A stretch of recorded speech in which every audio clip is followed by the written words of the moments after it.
Hi, எல்லோருக்கும் வணக்கம். Welcome to Vijith views. இந்த வீடியோவில் நம்ம பிக் பாஸ் தமிழ் கண்டஸ்டன்ஸ் பற்றின ஒரு அப்டேட் வீடியோ தான் இது.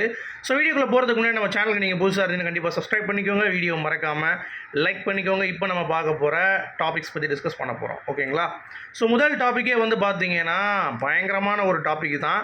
ஆக்சுவலாக நம்ம ஏற்கனவே இதை பற்றி நிறையா வட்டம் வந்து பேசிட்டோம். பட் இருந்தாலும் இது வந்து தொடர்ந்துக்கிட்டே இருக்குது அப்படிங்கிறது தான். ஸோ என்ன அப்படின்னா, இந்த விசித்ராவுடைய ஃபேன்ஸ் மீட் உங்களுக்கு தெரியும் நாளைக்கு நடக்க போகுது அப்படின்னு சொல்லிட்டு, அதில் விசித்ராவை நிறைய நெகட்டிவ் கமெண்ட்ஸ் வந்து பார்த்தீங்கன்னா போட்டால் எப்படி இருக்கும் திடீர்னு.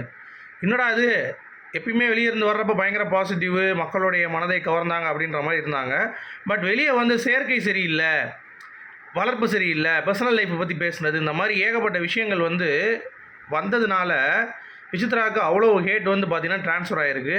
அது என்ன ஹேட் அப்படிங்கிறதை பற்றி ஒரு முழுமையான ஒரு வீடியோ பார்க்க போகிறோம். அடுத்து அர்ச்சனாவும் விஷ்ணுவும் வந்து பார்த்திங்கன்னா மீட் பண்ணியிருக்காங்க லேட்டஸ்ட்டாக. ஸோ அதை பற்றின ஒரு அப்டேட் வந்து வந்திருக்கு. ஸோ எதனால் என்ன பண்ணியிருக்காங்க அப்படிங்கிறதை பற்றி ஒரு தகவல் வந்து கிடச்சிருக்கு. ஸோ அதை பற்றி நம்ம டிஸ்கஸ் பண்ணுவோம், சரிங்களா? ஃப்யூச்சர் ப்ராஜெக்ட்ஸ் பற்றி டிஸ்கஸ் பண்ணியிருக்காங்களா, இல்லை என்ன திடீர்னு என்ன மீட் அப்போ திடீர்னு, அப்புறம் அர்ச்சனாவுடைய ஃபேன்ஸ் மீட் எப்போ அப்படிங்கிற ஒரு அப்டேட்டும் இருக்குது, சரிங்களா? ஸோ இது ஒன்று.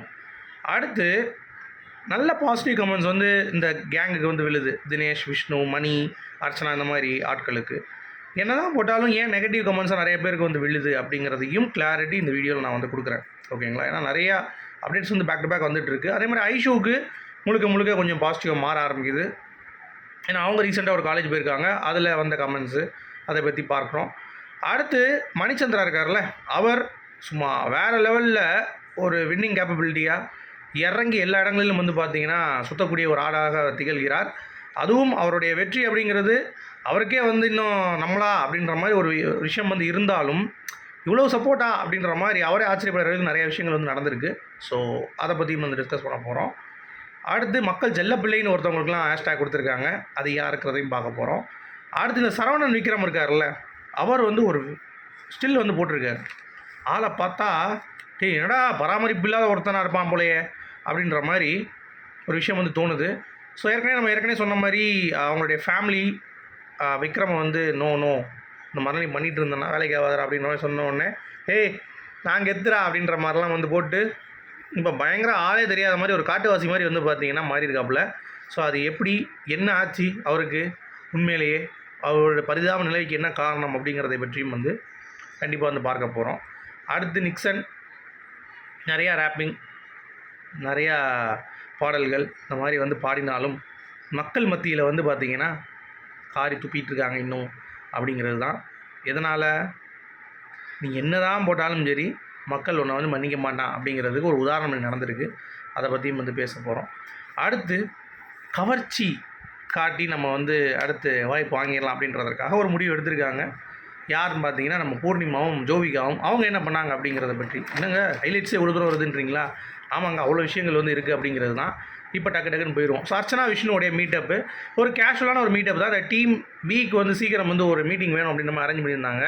ஸோ அதில் தினேஷ், மணி வந்து மிஸ்ஸிங்கு. ஸோ அவங்க ஏன் போகல அப்படின்னா தினேஷ்க்கு வந்து ஒரு ஒர்க் இருந்தது அப்படின்ற மாதிரி சொல்கிறாங்க. மணி வந்து இங்கே இல்லை. ஸோ இப்போ இருக்கிற இடத்துல வந்து பார்த்திங்கன்னா விஷ்ணுவும் அர்ச்சனா வந்து இருந்ததுனால, ஃப்ரீயாக இருந்ததுனால போய் மீட் பண்ணிட்டாங்க. அர்ச்சனாவுடைய ஃபேன்ஸ் மீட் மார்ச் ஃபஸ்ட் வீக்கில் வந்து பார்த்திங்கன்னா உங்களுக்கு வந்து அப்டேட் வந்து வரும். அதில் மேக்ஸிமம் வந்து பார்த்திங்கன்னா வேறு லெவலில் ஒரு விஷயம் வந்து இருக்கும் அப்படிங்கிறத சொல்கிறாங்க. ஸோ இதுக்கு நல்லா பாசிட்டிவ் கமெண்ட்ஸ் தான். அர்ச்சனாவுக்கும் விஷ்ணுவுக்கும் சூப்பர் அப்படின்ற மாதிரி நிறைய பேர் வந்து ரொம்ப ஆதரவு தெரிவிச்சிருக்காங்க. எந்த ஒரு நெகட்டிவ் கமெண்ட்ஸும் பார்க்க முடியல. ஸோ இதுதான் உண்மையான வெற்றி அப்படிங்கிறது ஒரு பக்கம் இருந்தாலும், ஃபேன்ஸ் மீட்டில் உங்களுக்கு எது தாக்கம் ஏற்படுத்தினது? அஸ் ரிவ்யூவராக நீங்கள் வந்து 4 வருஷம் பண்ணியிருக்கீங்க, 5 வருஷமாக அப்படி கேட்குறா கண்டிப்பாக நான் மும்தாஸ் தான் சொல்லுவேன். ஏன்னா 2 ஃபேன்ஸ் மீட் நடந்துச்சு அவங்களுக்கு. ஸோ மக்கள் தலைவி அப்படின்ற மாதிரிலாம் வந்து கொடுத்துருந்தாங்க. ஸோ வேறு லெவலில் இருந்தது. அந்த மாதிரிலாம் நான் இன்னும் அதுக்கடுத்து எதுவும் பார்க்கவே இல்லை. அந்த ஒரு இம்பேக்ட் வந்து க்ரியேட் பண்ணுற அளவுக்கு மேபி இப்போ ஏதாவது பார்க்கலாம். அடுத்து விக்ரமனுக்கு ஓரளவுக்கு இருந்துச்சு. சீசன் 6 ரன்னருக்கு, வின்னருக்கு யாருக்குமே வந்து பார்த்திங்கன்னா வெளியே வந்து அந்தளவுக்கு ஒரு ஃபேன்ஸ் மீட்டோ எதுவுமே வந்து வைக்கல. ஸோ அர்ச்சனாக்கு மேபி வச்சாங்கன்னா அது வந்து ஒரு சரித்திர நிகழ்வாக இருக்கும் அப்படிங்கிறதுனால நானும் வந்து வெயிட் பண்ணிகிட்ருக்கேன் அப்படிங்கிறதையும் சொல்லிக்கிறேன், ஓகேங்களா? அடுத்து இந்த பிபி கண்டஸ்டன்ஸ்லாம் வந்து பார்த்திங்கன்னா இந்த சீசனில் இருக்கிறவங்க நம்ம காலேஜில் ஏதாவது ஒரு சீஃப் கெஸ்ட்டாக போனோம் அப்படின்னா நம்ம வந்து பெரிய ஆள் அப்படின்ற மாதிரி நினச்சி நிறைய பேர் வந்து ஒரு ஸ்டார்ட் பண்ணி விட்டாங்க. ஸோ இந்த ட்ரெண்டை ஸ்டார்ட் பண்ணது யார் அப்படின்னு சொல்லி பார்த்தீங்கன்னா மணிச்சந்திரா தான் ஆரம்பித்தார். சரியா, அவர் தான் வந்து கூப்பிட்டாங்க பேண்ட்லாம் வச்சு. அடுத்து அதுக்கு முன்னாடி இன்னொன்று இருக்குது தெரியுமா, பிரதீப் ஆரம்பித்தார். அவர் வந்து வெளியே தெரியலனா கூட ஒரு காலேஜ் போயிட்டு வந்த பிறகு பிரதீப் வந்து பயங்கர ராஜ மரியாதையோட கூட்டு போயிட்டாங்க. உடனே நாங்களும் போவோம் காலேஜுக்கு அப்படின்ற மாதிரி இந்த புள்ளி கேங்லேருந்து நிக்சன்லாம் வெளியே வந்து நானும் காலேஜ் தான் கெத்துறா அப்படின்ற மாதிரி கெத்து காட்டினாலும் கீழே கமெண்ட்ஸில் வந்து பார்த்தீங்கன்னா வாரி விட்டானுங்க. சரியா, அதே மாதிரி இப்போ ஐஷுவும் வந்து போயிருக்காங்க. அது வந்து பார்க்கறதுக்கு நல்லா இருந்தது. ஜஸ்டிஸ் ஏதோ ஒரு காலேஜ், அது பேர் வந்து பஷீர் அகமது சமீத் அப்படின்னு சொல்லிட்டு ஒரு காலேஜுக்கு போய் அவங்க வந்து அவங்களுடைய ஸ்டைலில் டான்ஸ் ஆடி அவங்க அம்மா அவங்களுக்கு ரீல்ஸ் போட்டு, அப்புறம் வந்து ஒரு சொம்பு வருமே ஒரு விஜய் வர்மான்ட்டு அந்த சொம்பும் வந்து வந்திருக்காங்க. ஸோ வந்துட்டு வேறு லெவலில் ஒரு பெர்ஃபார்மன்ஸ் வந்து பண்ணியிருக்காங்க 2 பேரும் சேர்ந்து நினைக்கிறேன். பட் எந்த ஒரு கமெண்ட்ஸும் அவங்கள பற்றி இல்லை. விஜயவர்மாங்கிற ஒருத்தனை பற்றி கமெண்ட்டே இல்லைனா பார்த்துக்கோங்க. அப்போ அந்த எந்த அளவுக்கு வந்து அவனை வந்து மக்கள் நினச்சிருக்காங்கன்ட்டு. அதாவது டாப் 6ன்னு சொல்லிட்டு நம்ம வந்து பார்த்தீங்கன்னா விஜயவர்மாவை சொல்கிற அளவுக்கு அவன் என்ன பண்ணியிருக்கான் அப்படின்ற மாதிரி ஒன்றுமே பண்ணாத ஒரு ஆள் தான். ஸோ அவர் வந்து ஆடிருக்காரு. மக்கள் வந்து அவனை திட்டுறதுனே மறந்துட்டாங்க. இவன் யார் அவன் அப்படின்ற மாதிரியே மறந்துட்டு ஐஷு வந்து பாராட்டிகிட்டு இருக்காங்க. பரவாயில்ல, ஓகே, குட் டான்ஸ், இந்த ஐஷு தான் வேணும், இந்த மாதிரி பண்ணுங்க அப்படின்ற மாதிரி. ஸோ அதுதான் அந்த சாரியோடைய பவர். நான் வந்து பிரதீப் கிட்ட பேசிட்டேன், சால்வ் ஆகிடுச்சு, நான் என்னுடைய தவறை திக்சன் கூட உணர்றேன் அப்படின்றத அந்த பொண்ணு சொன்ன பிறகு அந்த பொண்ணு வந்து எங்கேயும் சுதந்திரம் நடந்து வெளியே போகுது, இஷ்டத்துக்கு போஸ்ட் போடுது, அவங்க அம்மாவோட ரீல்ஸ் பண்ணுது, ஜாலியாக வேறு லெவலில் லைஃப் மாறிடுச்சு. அவ்வளோதான், அங்கே முடிஞ்சு போச்சுங்க. இந்த தவறை தான் நான் பிடிச்ச முயலுக்கு 3 கால் தான் அப்படின்ற மாதிரி சொல்லிகிட்டு இருக்கு இந்த கும்பல். வந்து இன்னமும் வந்து பார்த்தீங்கன்னா மண்டில் அடிச்சுக்கினே கிடக்குங்க. நீ என்ன தான் வந்து தலைகீழ நின்று தண்ணி குடித்தாலும் நெகட்டிவ் வந்து மாற்றுறதுக்கு சாரி கேட்கணுமாமே அப்படின்றது தான் பாயிண்ட்டு. சரியா, அடுத்து மணிச்சந்திரா மக்களின் செல்ல பிள்ளை அப்படின்னு சொல்லிட்டு ராஜ மரியாதையுடன் காலேஜுக்கெலாம் வந்து அழைத்து சென்று பயங்கரமான ஒரு செலிப்ரேஷன்ஸ்லாம் வந்து பார்க்க முடிஞ்சிச்சு. ஸோ வேறு லெவல் அப்படிங்கிறது தான். சரி, அடுத்து விசித்ரா. ஸோ விசித்ரா மம்மியை பொறுத்த வரைக்கும் வந்து பார்த்திங்கன்னா நான் ஏற்கனவே சொல்லியிருந்தேன், அவங்க வந்து தினேஷுடைய அந்த பர்சனல் லைஃப் அப்படிங்கிறத எடுத்ததுனால அவங்க வந்து பார்த்திங்கன்னா வேறு லெவலுக்கு ஒரு இம்பேக்ட் வந்து கீழே டவுன் ஆகி எங்கேயோ போயிட்டாங்க, கீழே அதில் பாதாளத்துக்கு போயிட்டாங்க. டேம்மா எங்கேம்மா போனேன் அப்படின்ற மாதிரி ஆகிப்போச்சு. இதுவரை டாப் 2 டாப் 3 அப்படின்ற மாதிரி வரக்கூடிய ஒரு கேண்டிடேட் ஏன் டைட்டில் வின்னர் கூட போட்டி போட்டுருக்கலாம் அப்படிங்கிறது தான் பாயிண்ட்டு. சரியா, அதை வந்து இன்னும் உணரலைங்க. இங்கிட்டு ஒரு குத்து அங்கிட்டு ஒரு குத்து அப்படின்ற மாதிரி மாயாவுக்கும் நான் சப்போர்ட் பண்ணுவேன், இங்கே பிரதீப்புக்கும் நான் சப்போர்ட் பண்ணுவேன். பிரதீப்புடைய ஷூவில் நின்று பார்க்க தெரிஞ்ச நம்ம விசித்ராமாவுக்கு வந்து பார்த்திங்கன்னா தினேஷுடைய ஷூவில் நின்று பார்க்க முடியல. வெளியே வந்து உன் பொண்டாட்டி நல்லா இருக்க மாட்டா, அங்கே இருக்க மாட்டா, அவங்க கூட சேர்ந்தா எதுவும் உருப்பிட மாட்டா, அவள் வந்து ஓடி போயிடணும் உனக்கு அப்படின்னு சொல்லி சாபெல்லாம் போட்டுட்டு வெளியே வந்து பார்த்திங்கன்னா அதுக்கு வந்து ஒரு சம்மந்தமாக ஒரு விஷயமும் வந்து பண்ணலை. சரியா, அது வந்து மக்கள்கிட்ட வந்து ஒரு கொந்தளிப்பு ஏற்படுத்தியிருக்கு. அந்த ஃபேன்ஸ் மீட்டுக்கு வந்து போட்டிருப்பாங்க தெரியுமா, அது கீழெலாம் வந்து கமெண்ட் பண்ண ஆரம்பிச்சிட்டாங்க. ஏம்மா நீ உன் வேலையை பார்த்துட்டு போக வேண்டியதானே, எதுக்கு வந்து இப்போ அதாவது இப்போ ஃபேன்ஸ் மீட்லாம் வைக்கிறாங்க தெரியுமா, இந்த ரவீனாக்கு அவங்களுக்குலாம் ஏற்கனவே ஃபேன்ஸ் இருக்காங்க. இப்போ விச்சுமாக்கெலாம் ஏற்கனவே ஒரு ஃபேன்ஸ் இருந்தது தான். இந்த பிக் பாஸ் என்ன பண்ணிட்டாங்க அப்படிங்கிறது தெரில. இவங்களே செட் பண்ணி வந்து பார்த்தீங்கன்னா இந்த மாதிரிலாம் பண்ணுறாங்களான்னு தெரியல. கலாட்டாவில் ஃபோன் பண்ணி நான் கொஞ்சம் பண்ணுறேன், எனக்கு கொஞ்சம் பண்ணி விடுங்க, கொஞ்சம் நம்ம செட்டில் பண்ணிக்கலாம் அப்படின்ற மாதிரி வர்றதில் கொஞ்சம் ஷேர் எடுத்துக்கலாம் அப்படின்ற மாதிரிலாம் கேட்குறாங்களான்னு தெரியல. ஏன்னா இது ஆச்சரியமாக இருக்குது இவங்க பண்ணுறதெல்லாம். சரிங்களா, ஸோ அது எதுக்கு பண்ணுறாங்க அப்படிங்கிறது தெரியல. அதற்கு அவ்வளோ நெகட்டிவ்ங்க. அந்த மாதிரி ஏன் இப்படி பண்ணுறீங்க, நீங்கள் பர்சனலில் வந்து தயவு செஞ்சு எடுக்காதீங்க, மிச்சவங்களையும் வந்து ரெஸ்பெக்ட் பண்ணுங்கள், அவங்களுடைய இதையும் நீங்கள் பாருங்கள் அப்படின்ற மாதிரி. அதாவது விசித்ராவுக்கு அந்தளவுக்கு ஒரு நெகட்டிவ் வந்து இருந்தவே கிடையாது எப்பயுமே. பட் இந்த பர்சனலில் பேசுனதுலேருந்து அவங்களுக்கான நெகட்டிவ்ஸ் ப்ளஸ் மாயா கிட்ட அவங்க வந்து கீப்பான அந்த லவ்வை வந்து ஷவர் பண்ணுறது அது மக்களுக்கு வந்து பிடிக்கல.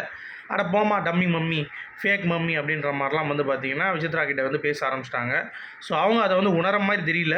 அவங்களும் வந்து அப்படி இல்லை தர்ஜிக்கா சரி வாங்கடா டே பார்த்துக்கலாம்டா டே வாங்கடா அப்படின்ற மாதிரி அவங்களும் கம்ம சுற்றிட்டு இருக்காங்க அப்படிங்கிறது பார்க்க முடியுது. ஸோ நாளைக்கு வேலை மீட்டு ஸோ அதில் என்னென்னலாம் வந்து குதிரக்கணம் வந்து பண்ண போகிறாங்களோ, தினேஷ் விசித்ரா அவங்க வந்து அடிச்சுப்பாங்களோ அடுத்து அப்படிங்கிறது தெரில. ஸோ வெயிட் பண்ணி பார்க்கலாம். அது ஒன்று. அடுத்து Saravana Vikram Bigg Boss season 7 title winner Saravana Vikram. அவர் வந்து பார்த்தீங்க இப்போ அப்படின்னா விக்ரம் அப்படின்னு சொல்லிட்டு கமல் சாரோடைய பேரில் இருக்கானேன்னு சொல்லிட்டு வாயிலேருந்து எதுவும் வரல. பட் இருந்தாலும் நம்ம சொல்லி தானே ஆகும் நம்ம பங்குக்கு. அந்த மாதிரி பாட்டில் வந்து ஒரு ஸ்டேட்டஸில் போட்டு நான் ஃப்ரெண்ட்ஸு தான் இது பண்ணுவேன், ஃப்ரெண்ட்ஸ் பார்த்தா பத்திக்கும், சொந்தக்காரன் பார்த்தா வந்து தித்திக்கும் அப்படின்ற மாதிரி கூட இருக்கிறவங்க அவங்க தங்கச்சியெல்லாம் வந்து பார்த்தீங்கன்னா கை கழுவி விட்டாங்க இவனை, நீ எப்படியோ பண்ணுன்ட்டு. சரியா, காசோடு கொடுக்குறதில்ல போல் பாண்டியன் ஸ்டோர்ஸ் வந்து விரட்டி விட்டாங்க. தாடி சேவ் பண்ண முடியாமல் காசு இல்லாமல் எங்கேயோ வந்து சுற்றிட்டு பிள்ளை பாவம் எங்கேயோ நின்றுட்டுருக்கு, நான் வந்து ஜெயிப்பேன் அப்படின்ற மாதிரி. உங்கள் அப்பா அம்மா மனசு, உங்கள் தங்கச்சி மனசு, ஃபேமிலி மனசு ஜெயிங்கடா அதுக்கடுத்து பண்ணலாம். நான் வந்து அப்படி தான் மாயா கூட தான் வந்து இருப்பேன் அப்படின்ற மாதிரி இருந்தால் மாயா ஆஃபீஸ் டோரில் கூட உன்னை சேர்த்துக்க மாட்டேன், அப்படி துரத்தி அமைச்சிருவான். லிட்டரலாக வந்து பார்த்தீங்கன்னா கை விட்டாங்க விக்ரம. சரியா, பாவமாக இருக்கான் பார்க்குறதுக்கு. எவனாவது ஒருத்தன் இவனுக்கு வந்து போய் சோறு போடுங்கடா அப்படின்ற மாதிரி அந்த லெவலுக்கு வந்து பார்த்தீங்கன்னா அந்த மனுஷன் வந்து இருக்கேன் அப்படிங்கிறது பார்க்க முடியுது. So Vikram very very bad அப்படின்ற மாதிரி தான். ஸோ எங்கேயும் போய் பார்த்துட்டு கடைசி எங்கே செல்லும் பாதை மாதிரி அந்த ஒரு ஸ்டில் வந்து லைட்டாக வர ஆரம்பிக்குது. சரிப்பா தம்பி, நான் நெகட்டிவாக பேச நினைக்காத, உங்கள் வீட்டில் நீ மதி. அதுக்கடுத்து வந்து பார்த்தோன்னா அதுக்கடுத்து ஆப்பர்ச்சுனிட்டிஸ் தன்னால் வரப்போகுது. தாடி எடு. உன்னை யாரோ பருத்தி வீரன் கார்த்தி மாதிரி இருக்கேன்னு சொல்லியிருக்காங்க போல தெரியுது. அது அதிலேயே சுற்றிட்டு இருக்க, கொஞ்சம் ஜாக்கிரதையாக இருக்கு அப்படிங்கிறது தான் என்னுடைய பாயிண்ட்டு. அடுத்து வந்து நிக்சன். என்ன தான் வந்து பார்த்தீங்கன்னா நான் வந்து ரேப்பரு, இந்த பிக் பாஸ் வீட்டில் ஒரு புரட்சி ஏற்படுத்தியிருக்கேன், பூர்ணிமா பாடியிருக்கா என் ரேப்பை, விக்ரம் பாடியிருக்கா, அக்ஷயா பாடியிருக்கா, ரவீனா என் ரேப்பை வந்து பாடியிருக்கா அப்படின்ற மாதிரி ஸ்டேட்டஸில் அள்ளி தெளித்தாலும் இப்போ எதுக்குடா போடுற மூதேவி, எதுக்குடா நீ யார்ரா நீ கோமாளி, நீ என்னடா பண்ணிகிட்டு இருக்க, நீ யார்ரா நீ அப்படின்ற உன்னுடைய கேரக்டர்ஸ் தான் அந்த கமெண்ட்ஸே வந்து இருக்குது அப்படின்றதுனால திடீர்னு கமெண்ட் ஆஃப் பண்ணி ஓடி போயிடுறேன். இல்லை கமெண்ட்ஸை வந்து பார்த்தீங்கன்னா திடீர்னு லிமிட்டட் பண்ணிடுறேன். திடீர்னு வந்து பார்த்தீங்கன்னா கமெண்ட்ஸை வந்து வாடா வந்து பாருங்கடா அப்படின்ற மாதிரி திறந்து போட்டு பார்க்குறேன்.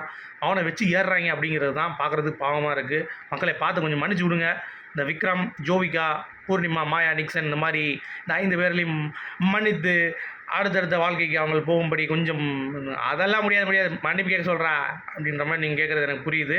பட் இருந்தாலும் அது நடக்குமாங்கிறது தெரியல. ஏன்னா அவங்க வாங்கடா அப்படின்ற மாதிரி இருக்காங்க அப்படிங்கிறது தான். அடுத்து கவர்ச்சியில் குதித்தார்கள் பூர்ணிமாவும் ஜோவிகாவும் அப்படிங்கிற மாதிரி தான். ஸோ அந்த மாதிரி 2 ஃபோட்டோ ஷூட் வந்து நடத்திருக்காங்க. ஸோ ஏதாவது வாய்ப்பு வருமா அப்படிங்கிறது தான் எல்லாம் ட்ரை பண்ணுறது. ஸோ பண்ணியிருக்காங்க அப்படிங்கிறது தான். ஸோ வேறு எதுவும் இல்லை கைஸ், முடிஞ்சு போச்சு. மீண்டும் நாளை இன்னொரு வீடியோவில் சந்திப்போம். அது வரைக்கும் குட் பை, தேங்க்யூ.